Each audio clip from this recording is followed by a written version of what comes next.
ବିନାଶ ପାଖେଇ ଆସୁଛି। ଆମେରିକୀୟ ଅଧିକାରୀ ଚେତାବନୀ ଦେଲେ ପୃଥିବୀ ତୃତୀୟ ବିଶ୍ୱଯୁଦ୍ଧ ମୁହାଁ ହେଉଛି। ଆସନ୍ତୁ ଜାଣିବା ଏହାର ସର୍ବିଶେଷ ଖବର ବିଷୟରେ।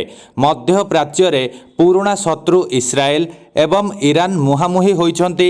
ସମ୍ପ୍ରତି ଇସ୍ରାଏଲ ଇରାନର ପରମାଣୁ ଓ ସାମରିକ ଘାଟି ଉପରେ ଆକ୍ରମଣ କରିଥିଲା, ଯେଉଁଥିରେ ଅନେକ ବରିଷ୍ଠ ଇରାନୀ ସାମରିକ ଅଧିକାରୀ ଏବଂ ପରମାଣୁ ବୈଜ୍ଞାନିକଙ୍କର ମୃତ୍ୟୁ ହୋଇଥିଲା।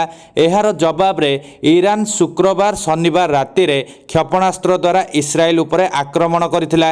ଏହି ଆକ୍ରମଣ ଇସ୍ରାଏଲ ସହରଗୁଡ଼ିକୁ ବହୁତ କ୍ଷତି ପହଞ୍ଚାଇଥିଲା।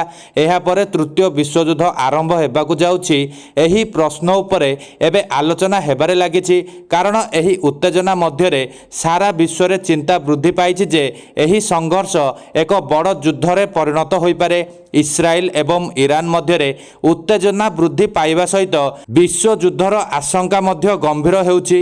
ଇସ୍ରାଏଲ ଇରାନ ଉପରେ ଏକ ବଡ଼ ସାମରିକ ଆକ୍ରମଣ କରିବାର କିଛି ଘଣ୍ଟା ପୂର୍ବରୁ ଜଣେ ବରିଷ୍ଠ ଆମେରିକୀୟ ଅଧିକାରୀ ପରିସ୍ଥିତିକୁ ପୂର୍ବ ଅପେକ୍ଷା ଅଧିକ ଗମ୍ଭୀର ବୋଲି ବର୍ଣ୍ଣନା କରିଥିଲେ। ଇସ୍ରାଏଲ ଇରାନ ଉପରେ ଏକ ବଡ଼ ଆକ୍ରମଣ କରିବାକୁ ପ୍ରସ୍ତୁତ ହେଉଥିବା ସମୟରେ ସେ ଏହି ଆଲୋଚନା କରିଥିଲେ। ଇରାନ ଦ୍ରୁତ ଗତିରେ ପରମାଣୁ ଅସ୍ତ୍ର ବିକଶିତ କରୁଛି।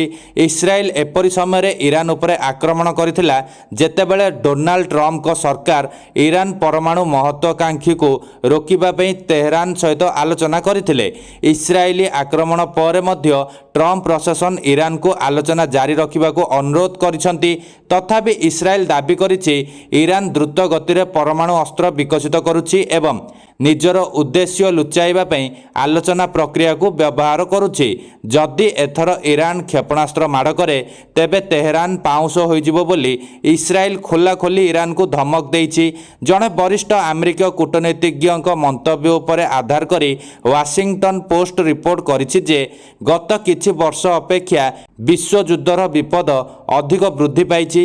କୂଟନୈତିଜ୍ଞ ସତର୍କ କରାଇ କହିଛନ୍ତି, ଆମେ ନିରନ୍ତର ଏହି ପରିସ୍ଥିତି ଉପରେ ନଜର ରଖିଛୁ ଏବଂ ଏହା ଆମ ପାଇଁ ଚିନ୍ତାର ବିଷୟ। ଆମେ ଅନୁମାନ କରୁଛୁ ଯେ ଏହି ସଙ୍କଟ ପୂର୍ବ ଯେକୌଣସି ସମସ୍ୟା ଅପେକ୍ଷା ଅଧିକ ଗମ୍ଭୀର। ସେ କହିଛନ୍ତି, ଯଦି ଇସ୍ରାଏଲ ଇରାନ ବିରୋଧରେ ଏକପାଖିଆ ସାମରିକ କାର୍ଯ୍ୟାନୁଷ୍ଠାନ ଗ୍ରହଣ କରେ ତେବେ ଏହା ସମଗ୍ର ଅଞ୍ଚଳରେ ଅଶାନ୍ତି ସୃଷ୍ଟି କରିପାରେ। ଇରାନ ଦ୍ୱାରା ପ୍ରତିଶୋଧମୂଳକ ଆକ୍ରମଣର ସମ୍ଭାବନା ସହିତ ଅନ୍ୟ ଦେଶଗୁଡ଼ିକ ଏହି ସଂଘର୍ଷରେ ସାମିଲ ହେବାର ସମ୍ଭାବନା ମଧ୍ୟ ରହିଛି, ଯାହା କାରଣରୁ ଏହି ସାମରିକ ମୁକାବିଲା ଶୀଘ୍ର ବୃଦ୍ଧି ପାଇପାରେ ଏବଂ ଅନିୟନ୍ତ୍ରିତ ହୋଇପାରେ।